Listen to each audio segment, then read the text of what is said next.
Les trains, on les voit tous les jours, on monte dedans, parfois sans même y penser, mais au fond, qu'est-ce qu'on en sait vraiment? Alors aujourd'hui, on va plonger au cœur de la machine, comprendre ce qui l'a fait avancer. C'est tout un monde, avec son propre langage, et on va le décrypter ensemble. Ah, voilà une scène qu'on connaît tous par cœur, pas vrai? Un quai de gare, ce va-et-vient constant, c'est une image tellement ancrée dans notre quotidien qu'on ne prend même plus le temps de la regarder vraiment.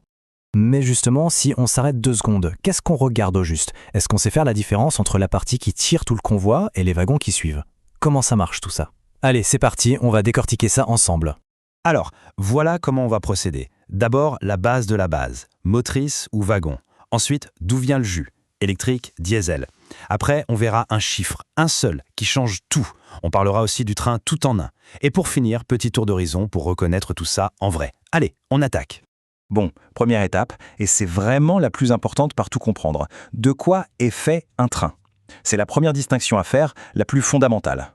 Alors, dans le jargon ferroviaire, tout, absolument tout ce qui roule sur des rails, ça s'appelle le matériel roulant. Voilà, c'est le grand sac dans lequel on met tout, que ce soit la grosse loco super puissante ou le simple petit wagon de marchandises. Et dans cette immense famille, en fait, il n'y a que 2 catégories. C'est tout simple. D'un côté, ceux qui ont leur propre moteur, qui peuvent bouger tout seuls, on les appelle les engins moteurs.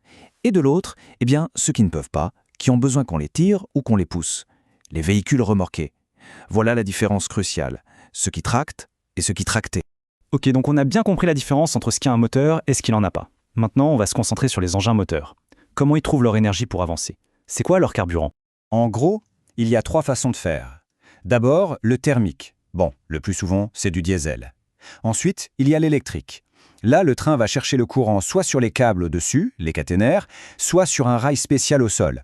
Et puis, il y a le champion de l'adaptation, le bimode. Lui, il sait faire les deux, thermique et électrique. Un vrai couteau suisse. Allez, on va encore un peu plus loin. Pour les engins qui ne sont là que pour tirer des trucs, donc sans passagers à bord, il y a une autre différence à connaître. Et là, c'est super précis. Tout se joue sur un seul chiffre. Leur boulot, c'est juste de tracter. Tirer, pousser, c'est tout ce qu'ils font, que ce soit des wagons de voyageurs ou de fret. Mais attention, même s'ils font le même job, ils ne sont pas tous logés à la même enseigne.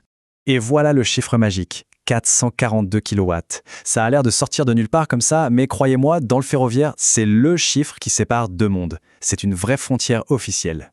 Et voilà pourquoi c'est si important. C'est simple. Si la puissance de l'engin est au-dessus de 442 kW, on parle de locomotive. Si c'est en dessous, ou pile à 442, c'est un locotracteur. Le truc à bien retenir, c'est que ce n'est pas une histoire de taille ou de look, c'est juste une question de puissance, rien d'autre.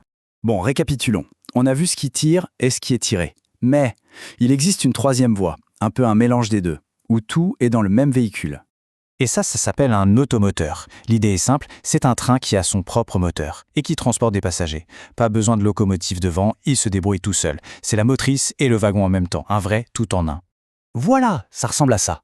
On en voit partout, surtout sur les lignes régionales. C'est vraiment la solution super pratique qui mélange la force pour avancer et la place pour les gens. Le tout dans un seul ensemble, bien compact et efficace. Ok, maintenant on a toutes les briques en main. Engin moteur, véhicule remorqué, locomotive, locotracteur, automoteur, on a tout. C'est le moment de voir comment ça s'assemble dans la vraie vie, avec des exemples concrets. Juste avant ça, un dernier petit mot de vocabulaire, promis, la série. Pensez à un modèle de voiture, c'est exactement pareil. Une série, c'est tous les trains qui sont construits de la même façon, c'est pour ça qu'on a l'impression de voir souvent les mêmes. Alors regardons ces deux-là. Avec tout ce qu'on vient de voir, on peut jouer aux devinettes. Déjà, ce sont des locomotives. Leur but est de tracter et on se doute bien qu'elles dépassent nos fameux 442 kW. Ensuite, elles sont électriques. Regardez, on voit bien le pantographe sur le toit, prêt à se lever pour toucher la caténaire. En fait, ce sont juste 2 séries différentes, une BB 27000 et une BB 22200. On refait le même exercice ici, encore 2 locomotives, bien puissantes, sauf que cette fois, elles sont thermiques. Le petit indice qui ne trompe pas, regardez les grandes grilles sur les côtés. C'est pour que le gros moteur diesel puisse respirer et refroidir. On a donc une BB 75000 et une BB 67400. 2 modèles différents, mais pour le même boulot, tiré. Et là, on a le modèle qui coche presque toutes les cases. C'est un automoteur, on le voit bien, il est fait pour les voyageurs, mais c'est aussi un engin bimode de la série B83500. Ça veut dire qu'il peut rouler à l'électricité quand il y a des caténaires et passer en mode diesel quand il n'y en a plus. C'est le summum de la flexibilité. Finalement, tout se résume à se poser 3 petites questions quand on voit un train. 1. Est-ce qu'il peut avancer tout seul? 2. Comment il s'alimente en énergie? Et 3, c'est quoi son job? Juste tirer ou aussi transporter des gens? Avec ces 3 questions en tête, on peut identifier à peu près n'importe quoi sur des rails. Alors la prochaine fois, sur le quai, quand le train arrivera, essayez de le regarder différemment. Ce ne sera plus juste une machine, mais un assemblage de choix techniques, une histoire. Posez-vous la question, qu'est-ce qu'il me raconte ce train? Parce que maintenant, vous avez les clés pour comprendre sa langue.